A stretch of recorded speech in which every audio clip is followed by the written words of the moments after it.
al ingeniero Fernando Naranjo.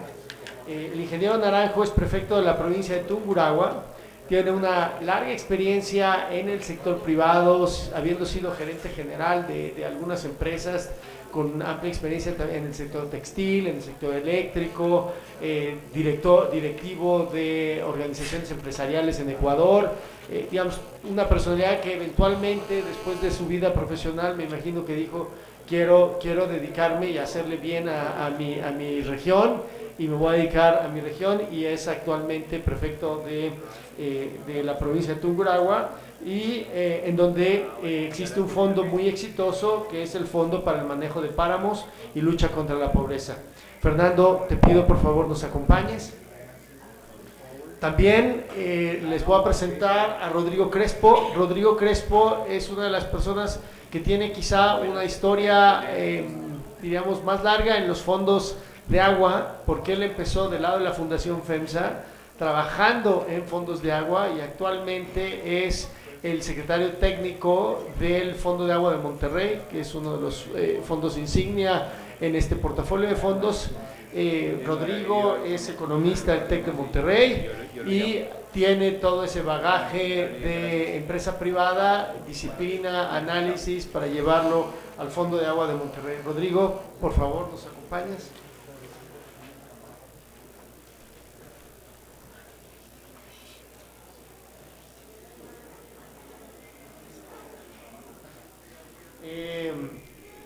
La siguiente persona que quiero presentarles es Luis Suárez. Luis Suárez es responsable del área de valor compartido en Coca-Cola Brasil. Pero tiene una experiencia interesante. Él tiene estudios en antropología, él es antropólogo, y después se desarrolló en el lado económico y ahora en el mundo de los negocios. Luis ha sido un aliado muy importante del movimiento que tenemos en Brasil, de lo que le llamamos la coalición verde, Blue Green Coalition, en la cual, si ustedes recuerdan esa frase de las manos de Pepsi y Coca-Cola como en forma de lucha, y si uno lo voltea, están de la mano compartiendo y tratando de trabajar juntos. Luis ha sido un artífice de ese movimiento. Luis, por favor, voy a hacer una cosa que no se debe, los voy a pasar aquí enfrente y después les voy a pedir que se bajen para que puedan ver las presentaciones, pero me da pena. Y por último quiero presentarles a Pablo Enrique Pereira y a Simón, Luis Andrés Suárez, a Simón Beltri. Simón tiene una experiencia en asuntos corporativos de empresas multinacionales, especialmente en el desarrollo de estrategias de sustentabilidad e implementación y coordinación de proyectos de responsabilidad social. Trabaja para la empresa Ambev, y es bien interesante el trabajo que ellos en Ambev han hecho junto con Coca-Cola, junto con Pepsi en la coalición Blue Green en Brasil. Y finalmente quiero presentarles a Pablo Enrique Pereira, secretario de Medio Ambiente de la provincia de Extrema. Extrema ha sido tuve la fortuna de visitar Extrema en algún momento, y la imagen que tengo es el momento más difícil de la sequía en Sao Paulo. Uno veía seco todos lados y había una mancha verde. Esa mancha verde era la municipalidad de Extrema, que tiene muchos años haciendo trabajos de recuperación ambiental y que está rindiendo frutos en términos de la gestión del agua. Entonces, sin más, quiero pedirle a Luis André y a Simón que nos hagan su presentación. Invito a los demás ponentes a que se sienten, y les pido si pueden tomar 2 minutos menos de lo que habían pensado para tener participación del público. Al final de las presentaciones haremos la interacción con el público. Gracias.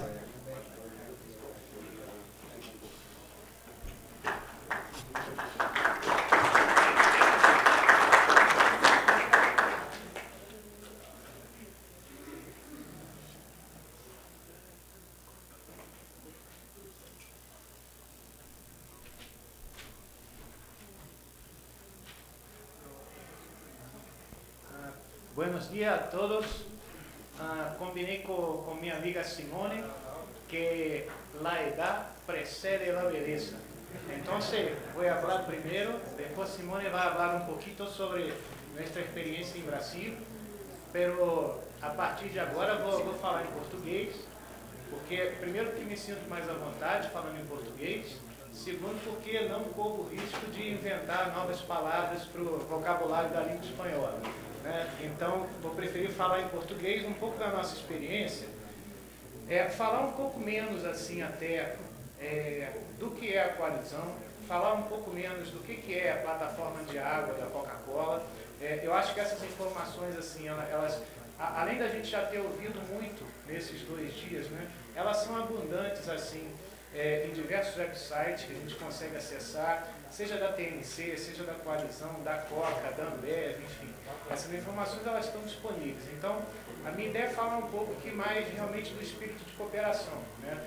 O que tem por trás do famoso anúncio, né, que o Hugo falava das mãos de Coca e Pepsi, o que tem por trás de valor, o que tem por trás na conduta que leva a gente a ter uma ação desse tipo, né?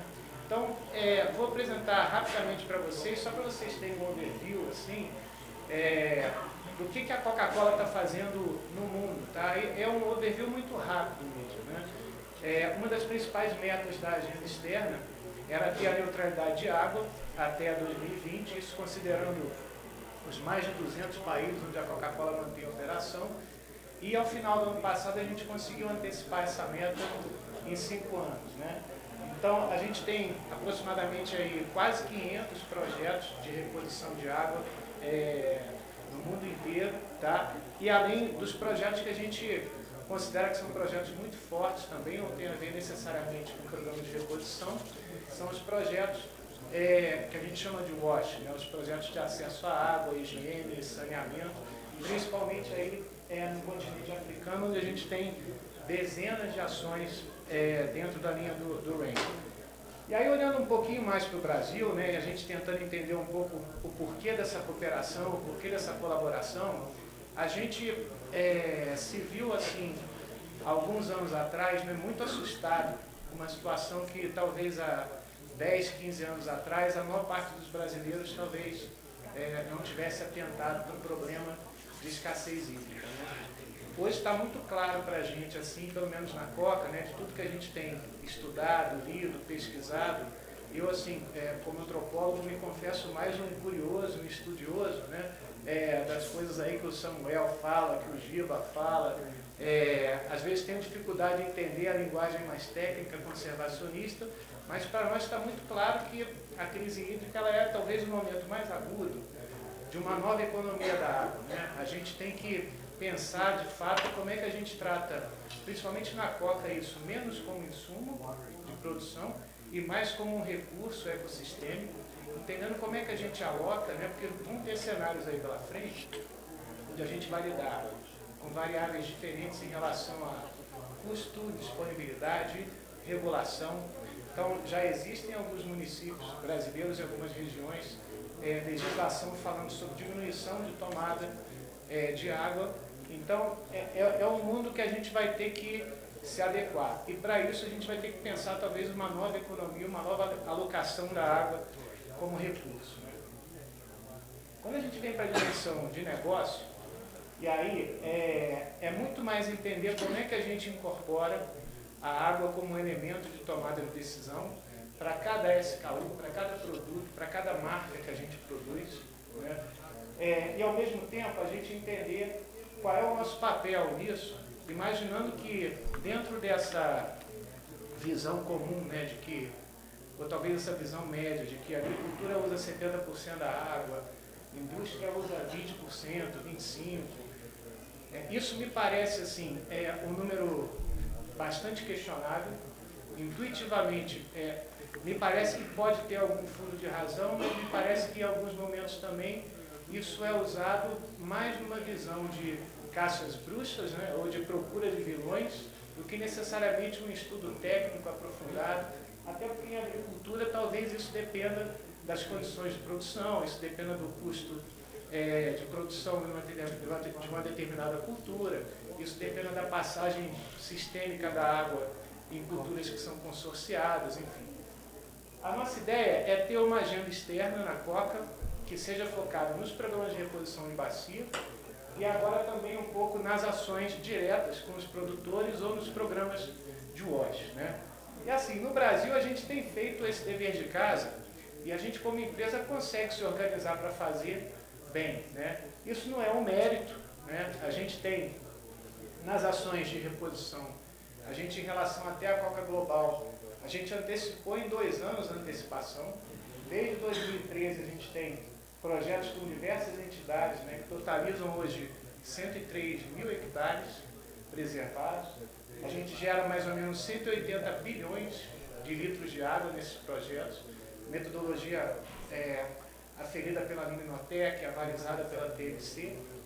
Ao passo que no Brasil hoje a gente usa por ano talvez alguma coisa em torno de 21, 22 bilhões de litros de água para todo o portfólio da Coca, né? Então, é mais ou menos aí 8, 9 vezes o que a gente usa de água na produção.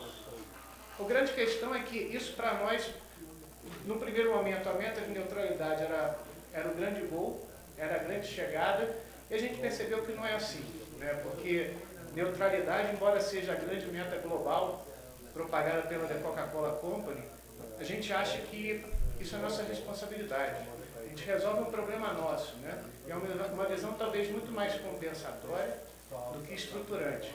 Então o que a gente tem se perguntado é como é que a gente vai ali, né? Qual é o próximo passo que a gente precisa dar. E aí, teve um movimento, há mais ou menos 2 anos atrás no Brasil, de junção de 2 áreas. A gente juntou a antiga área de sustentabilidade com a área de negócios sociais, e isso virou um departamento só dentro da Coca-Cola Brasil, que é o departamento de valor compartilhado. Então, assim, eu costumo achar, ou acreditar, ou pelo menos fui convencido a achar, de que eu tenho talvez o melhor trabalho dentro da Coca-Cola. A gente olha a nossa cadeia produtiva como um todo e procura identificar quais são gargalos ou quais são os pontos onde eu posso desenvolver um produto diferente, ou eu posso desenvolver um modelo de negócio que seja diferente. É a primeira unidade mundial da Coca ter um departamento de valor compartilhado.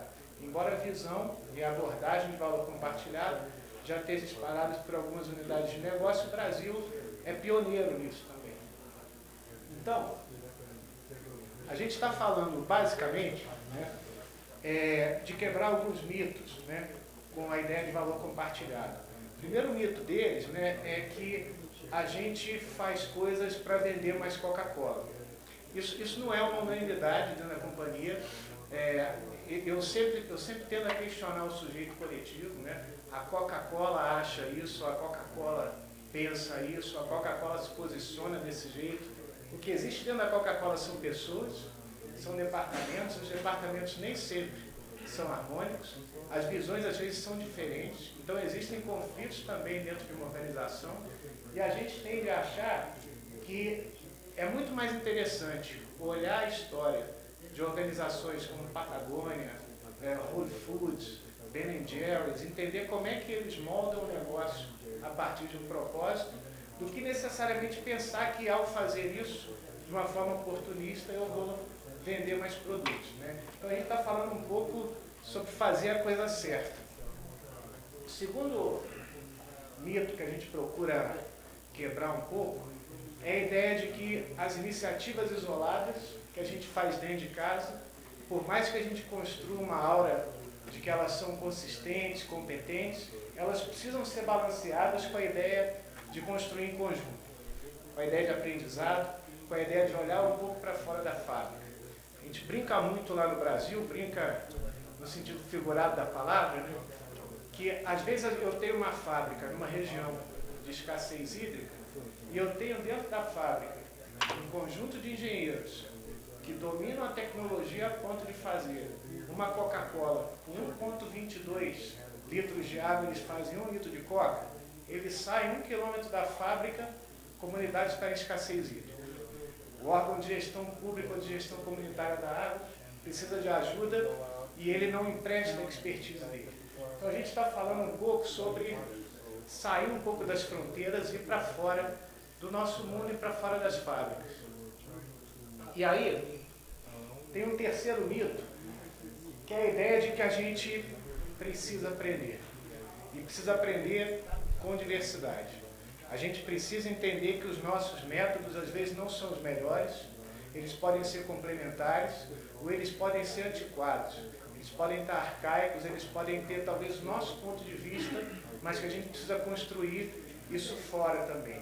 Isso para a Coca, eu acho que para a grande maioria das empresas, é difícil largar um pouco a propriedade de uma ação, né? As empresas, elas se acostumaram a ser proprietárias, a colocar suas marcas, a fazer os relatórios de sustentabilidade só com as melhores histórias, e elas se acostumaram a ter um discurso de infalibilidade. E uma das coisas que hoje mais me orgulha assim, de trabalhar na Coca-Cola é que a gente está conseguindo quebrar o discurso de que nós somos infalíveis, que nós não somos infalíveis. Nós temos muita coisa para aprender fora, e atitudes como essa, né, de olhar, por exemplo, que a Ambev faz no programa Cian, e você, ao mesmo tempo que reconhece que a Ambev disputa com você o mercado, você ter capacidade de admirar o seu competidor, porque a ação realmente é muito boa, isso custa muitas vezes para uma empresa, né? Então, pelo final aí, o quarto mito é derrubar um pouco a ideia de que a gente lida no relacionamento com ONGs ou com o governo, porque a gente tem que equacionar interesses, a gente tem que ter uma ação compensatória, a gente tem que responder demanda, trabalhar, trocar isso um pouco por uma visão de influenciar e co-criar política pública, né? Não é considerar que o governo, a sociedade civil não tem interesses diferentes, porque eles têm, de fato, mas imaginar que todo mundo pode sentar numa mesma mesa e tratar, como o Dennis Smith falava ontem aqui, né, escapulir da armadilha de tratar um problema complexo como se ele fosse um problema simples, né? Então, a Coca tem se posicionado muito mais como um player de desenvolvimento e menos como um banco ou como um lugar empresarial onde tem o dinheiro para ser captado, né? Bom, o que isso significa na prática, né? Significa olhar em volta e entender que tem muita gente trabalhando e fazendo coisas melhores ou mais eficientes do que a gente tem tido capacidade de fazer dentro da Coca, né? Uma das coisas que a gente tem procurado entender bastante é como funciona esse universo das startups, né? Esses garotos aí de 20, 25 anos que saem da universidade, também falando uma língua que a gente não entende, né? Eu tenho duas filhas, uma de 16, outra de 14, elas são meninas assim da geração Z. Eu não entendo algumas coisas que elas falam, a capacidade de raciocínio, a forma de articular modelos na cabeça é absolutamente distinto. Então eu tenho que pegar o melhor dos dois mundos, né? O que eu posso articular na larga escala da Coca-Cola com agilidade e flexibilidade que essa turma está trazendo de novo, né? Então a gente tem procurado abrir dentro do Coca-Cola Open Up, que é uma plataforma de inovação aberta da Coca Brasil, a gente tem procurado ouvir em diversos temas quem são essas pessoas que estão desenvolvendo esses aplicativos, esses métodos, nas mais variadas demandas de água, tecnologia de reuso, uso eficiente, como é que eu ligo água com agricultura. A gente faz isso também especificamente na Amazônia, para gerar impacto social. E aí tem uma rede de parceiros que participa disso, que entende desse mundo muito mais do que a gente, e que eu não devo competir com eles, pelo contrário, eu tenho que trazê-los numa agenda compartilhada para construir soluções comuns. Isso fala muito para a gente, chegando perto de água, né? Nas abordagens assim, que a gente considera mais modernas, quando a gente fala de manejo e salvaguarda de água, né? E aí tem o exemplo da coalizão. Acho que vocês já devem ter ouvido falar, talvez a Simone vai falar um pouquinho também sobre a coalizão. Esse movimento, que é um movimento pioneiro, né?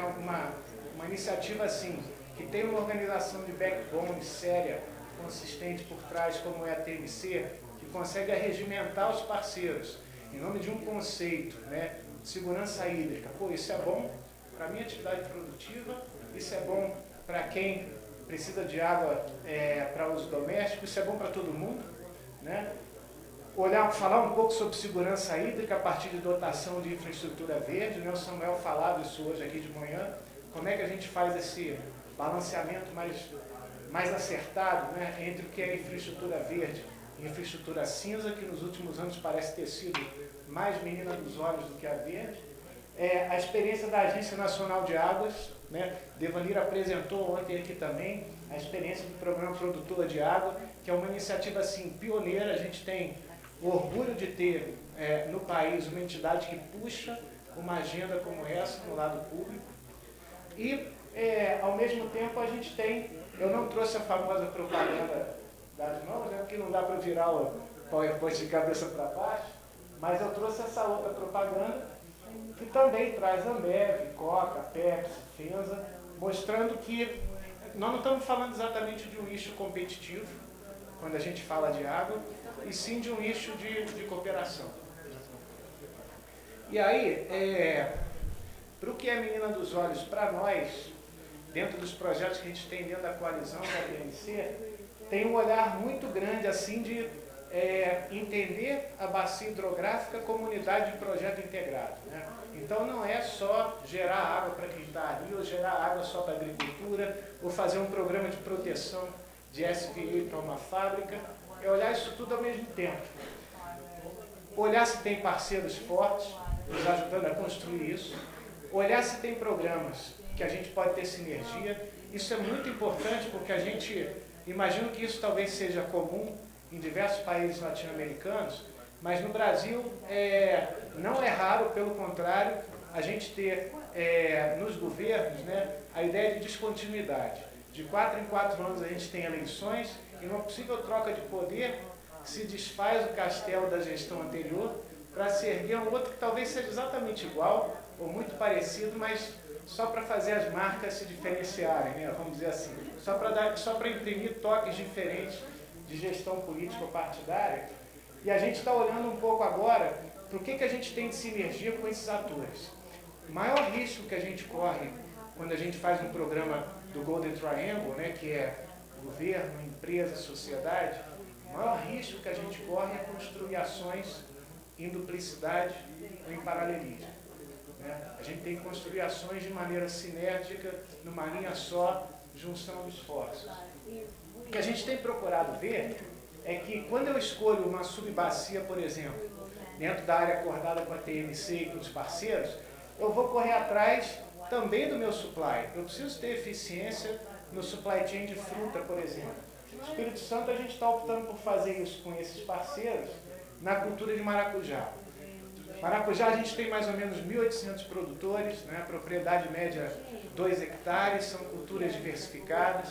A gente já percebeu o seguinte, que com a escassez hídrica do norte do Espírito Santo, a gente está precisando subir até a Bahia para comprar maracujá, ao invés de ter a nossa cadeia já estabelecida perto dos integradores, perto da fábrica no Espírito Santo. Então isso tem um custo de negócio. A cada 1% de maracujá que eu deixo de comprar no Espírito Santo e passo a comprar na Bahia por falta d'água, isso tem um impacto no negócio. Então, investir num programa como esse, para nós, ao mesmo tempo em que eu gero água na região, eu gero água para a minha cadeia, gero água para essas famílias, porque os produtores de maracujá eles são diversificados. Então, eu estou ajudando também a levar água para outras culturas. E aí, qual que é a cereja do bolo, né? Aqueles processos de inovação que a gente falava lá das startups, a gente encontrou uma startup de eficiência hídrica chamada AgroSmart. Eles controlam, de acordo com o tipo de cultura, com o tipo de solo, regime pluviométrico, eles controlam a eficiência hídrica através de um iPhone ou através de um iPad. A gente puxou isso para a nossa cadeia de valor e estamos aplicando nessa mesma subbacia, né? Então, isso são só alguns exemplos do que a gente tem feito. É sobre descobrir que existe muita coisa ainda para fazer. A gente está, em relação ao que é o tamanho da Coca-Cola, em relação à força que tem a marca, a gente acha que está engatinhando e a gente está aberto para discutir e para fazer trabalhos em parceria. Deixar aqui meu contato e depois, se quiserem conversar, tiverem alguma dúvida, estamos à disposição. Obrigado.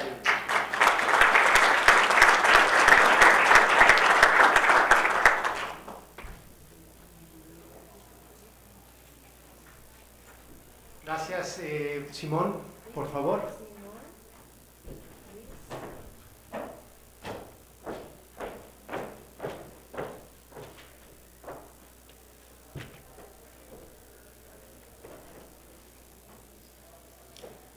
Bom dia ainda a todos e a todas. Vou repetir as mesmas palavras do Luiz André. Não vou cometer aqui o erro enorme de tentar falar portunhol. Vocês não merecem.